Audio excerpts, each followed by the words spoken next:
Welcome dear friends to this video lecture on Buddhism and questions, Buddhism in education and some of the important questions that could be asked from Buddhism. This will be complete in English. Tamil version will be given soon. After this, Tamil version also will be given to you. Let us straight away enter into the topic.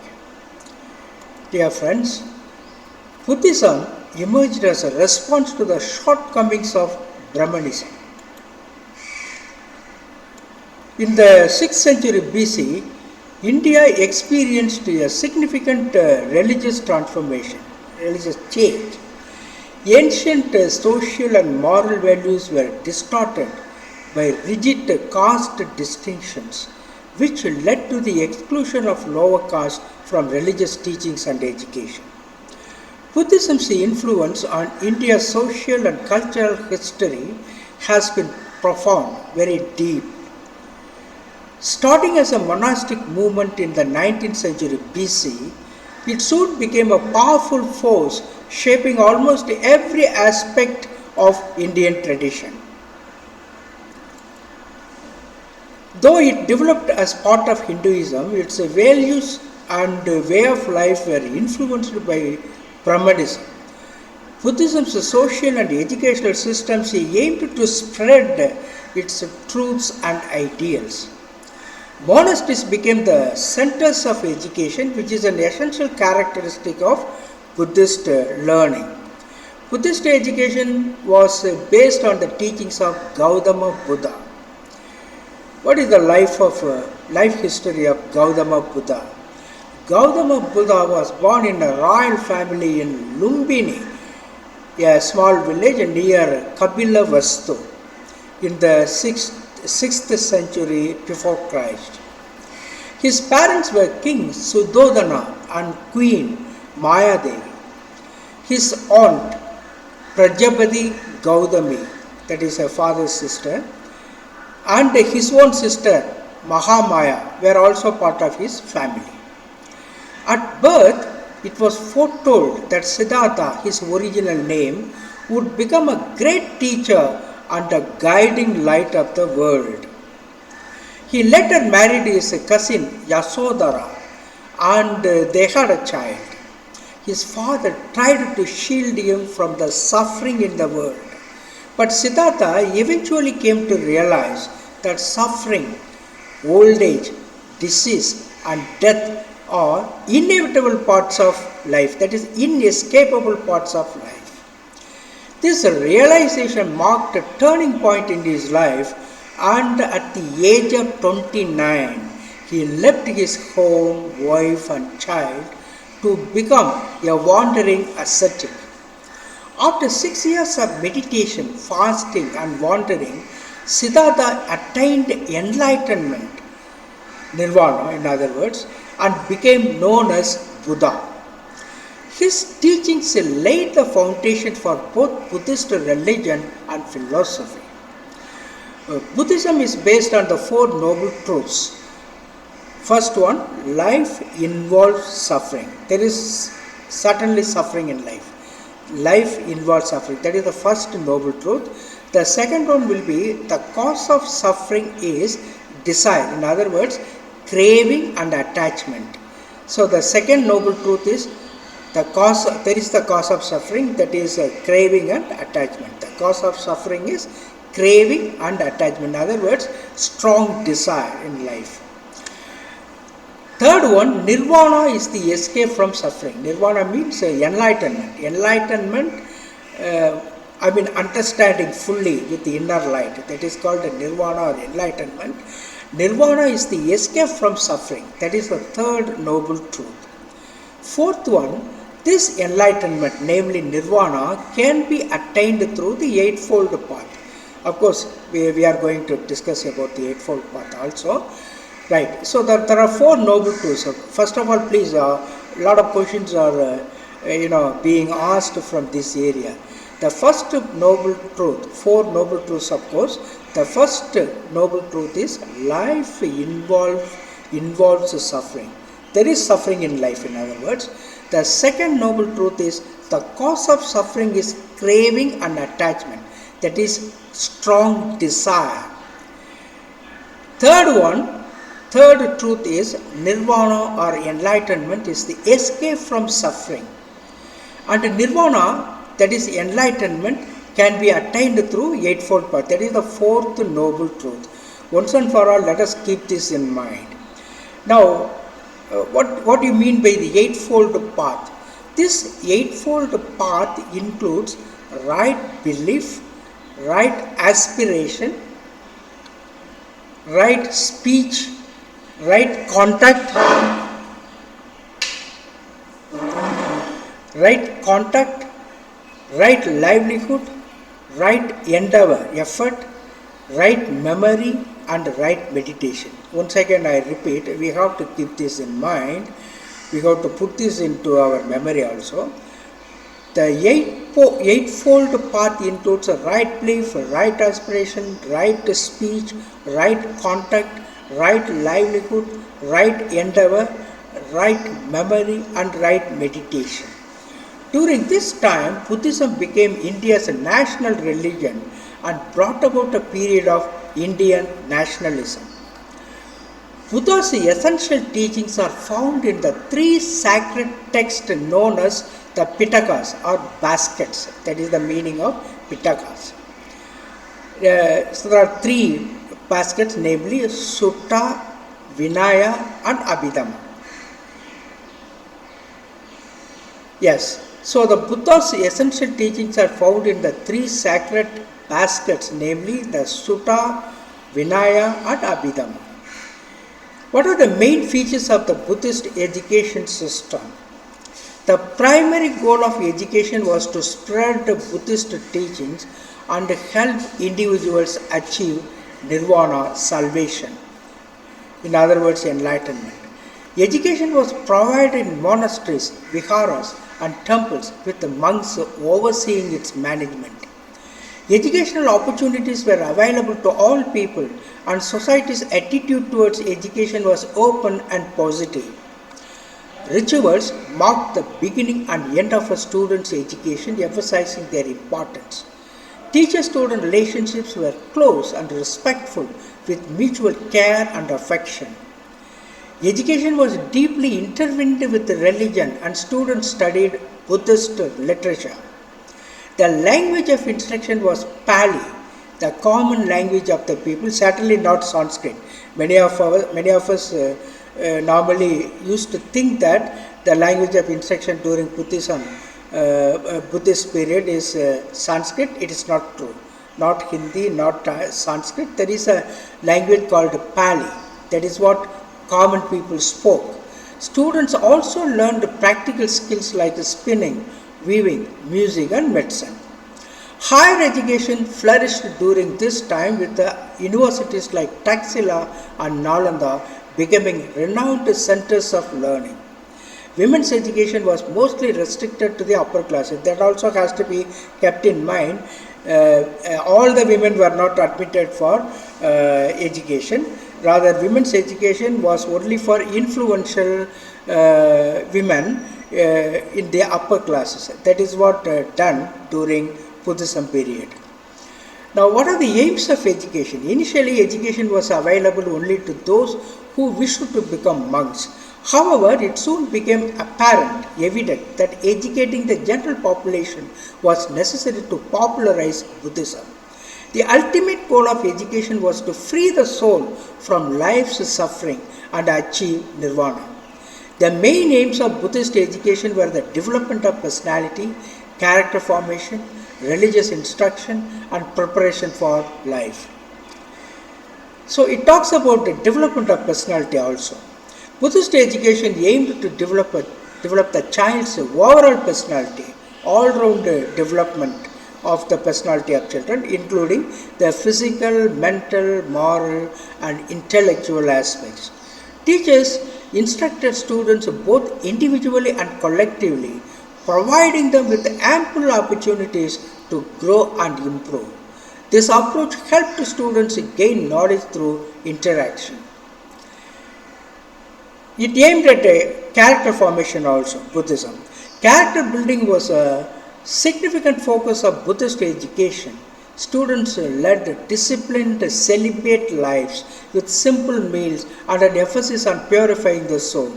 This lifestyle helped to cultivate humanity and good behavior. In other words, it instilled in them human values. Then religious education. Religion was the central theme in education during the Buddhist period. The primary goal of education was to promote Buddhism and instill religious values with the nirvana, that is enlightenment, being the ultimate aim. Buddhism education for the preparation for life. Buddhism education also included practical knowledge, preparing students for everyday life.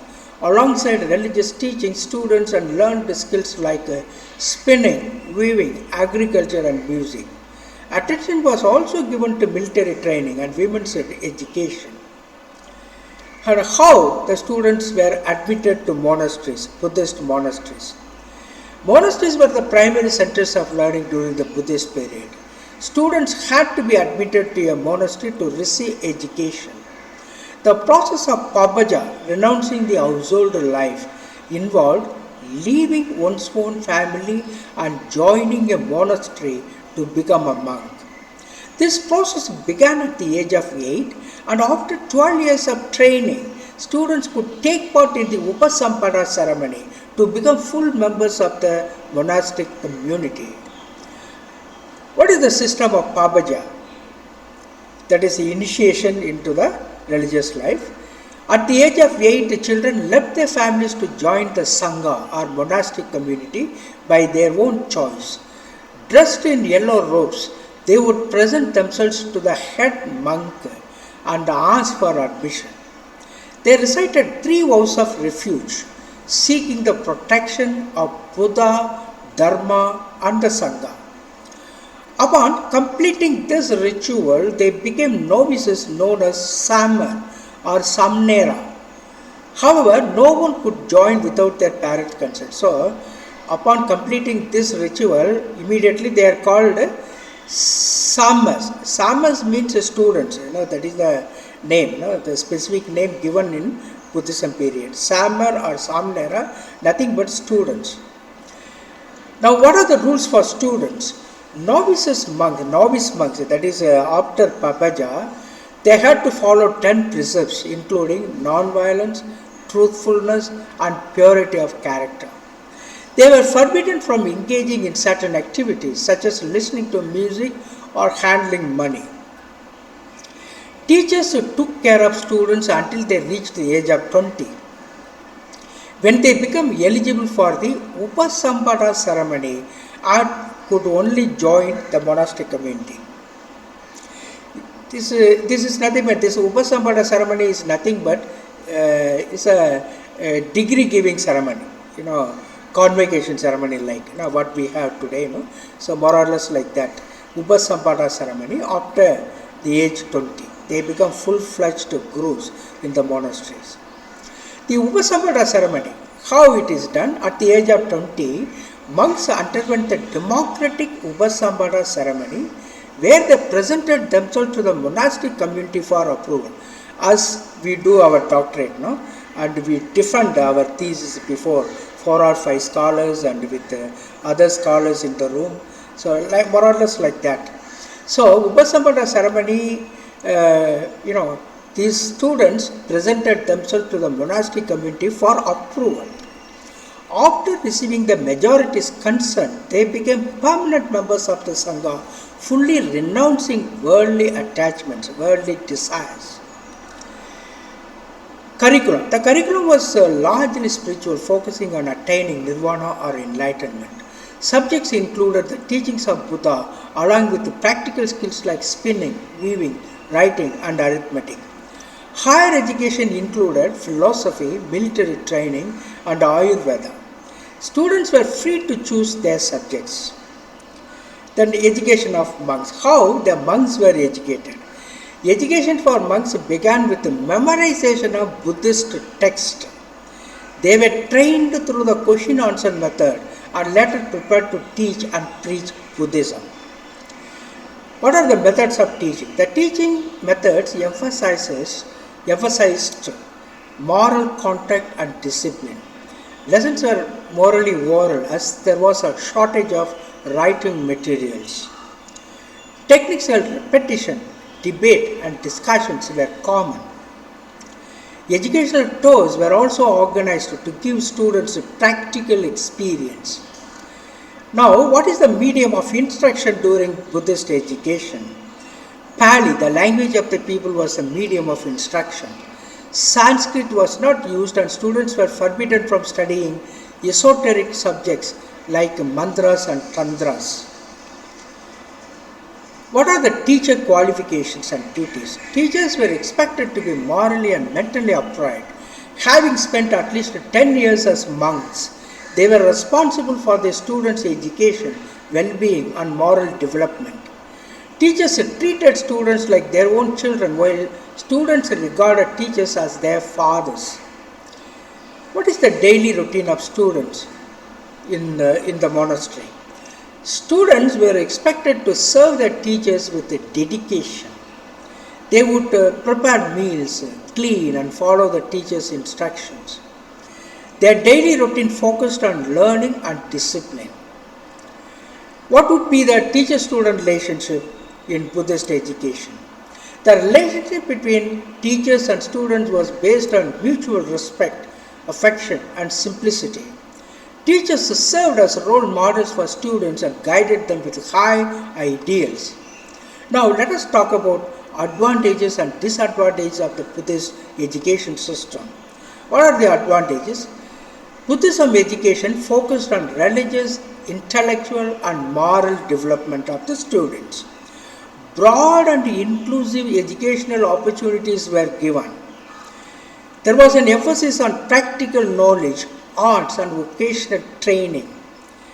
There was close and positive teacher-student relationships. Education was open to all regardless of caste with free instruction provided. What are the disadvantages with regard to Buddhist education? Over time, as the days go by, as the years go by, this Buddhist system of education became conservative and rigid, very strict. The focus on religion led to the neglect of material progress and industrialization. The spirit of democracy was sometimes misused, leading to corruption. The emphasis on peace and non-violence weakened the nation's military strength. So, as concluding remarks of what can we do, what can we make? The Buddhist system of education promoted holistic growth with a focus on life-oriented education. It broke down caste distinctions, promoted mass education, and encouraged female education. The system played a vital role in spreading India's culture and heritage beyond its borders, earning India the title of the spiritual mother of the world or the spiritual mother of humanity. Now let us discuss some of the important questions. Why did Buddhism come into existence? A. To promote education. B. Due to certain lapses in Brahmanism. C. To oppose monarchy. D. To spread non-violence. What would be the correct answer? By this time you would have guessed it. Due to certain lapses in Brahmanism, certain false propaganda, or in other words, some mistakes in Brahmanism, certain lapses in Brahmanism. Buddhism came into existence due to certain lapses in Brahmanism, particularly related to caste distinctions and deprivation of education, especially for the underprivileged students or oppressed class of students. What major event took place in India during the 6th century before Christ? A. The rise of Christianity. B. The emergence of Jainism. C. A religious regeneration. D. The establishment of the Maurya Empire. The correct answer would be the religious regeneration. That is what took place as the major event during the 6th century BC. India witnessed a great religious regeneration during the 6th century BC, leading to the rise of Buddhism. Where was Gautam Buddha born? A. Kabilavastu, B. Lumbini, C. Varanasi, D. Nalanda. Correct answer would be Lumbini. Of course, you have gone through the text. If you have gone through the text, you will understand this. Lumbini. Gautam Buddha was born in Lumbini, a village near Kabilavastu. What was the name of Gautam Buddha's father? A. Siddhartha, B. Sudodhana, C. Mahamaya, D. Prajapati Gautami. Correct answer would be Sudodhana. Sudodhana was the father of Gautam Buddha. At what age did Gautam Buddha leave his home to become an ascetic monk? A. 20, B. 25, C. 29, D. 35. Correct answer will be at the age of 29. Gautam Buddha left his home at the age of 29 to become a wandering monk, wandering ascetic, as a pilgrim. What are the four noble truths of Buddhism? A. Karma, rebirth, moksha, dharma. B. Suffering, cause of suffering, nirvana, eightfold path. C. Wisdom, meditation, morality, enlightenment. D. Truth, non-violence, rebirth, karma. So the right answer, as you have already seen in the text, suffering, cause of suffering, nirvana and eightfold path. So the four noble truths form the foundation of Buddhism and include suffering, its cause, the possibility of nirvana and the eightfold path. Now, what is nirvana according to Buddhism? In other words, enlightenment. What is the enlightenment according to Buddhism? A. The state of material wealth. B. A religious ceremony. C. The final escape from suffering. D. A path of devotion. So, nirvana means the final escape from suffering according to Buddhism. So, nirvana or enlightenment is described as the final escape from suffering in the Four Noble Truths. Which of the following is not part of the Eightfold Path? Right belief, B. Right livelihood, C. Right meditation, D. Right worship. That is right worship.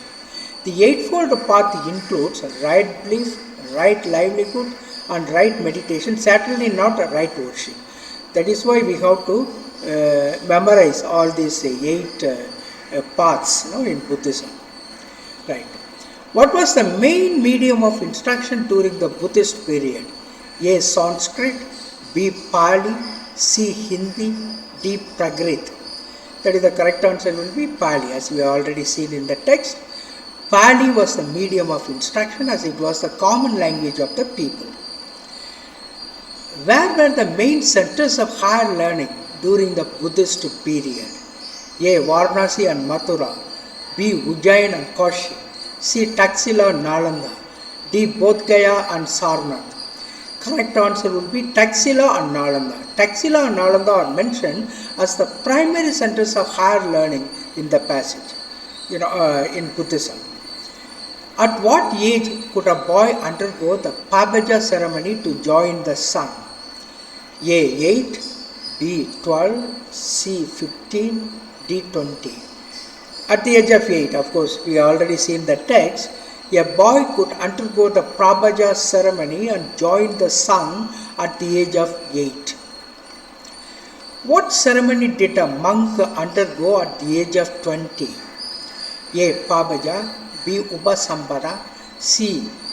Praurajya, D. Nirvana.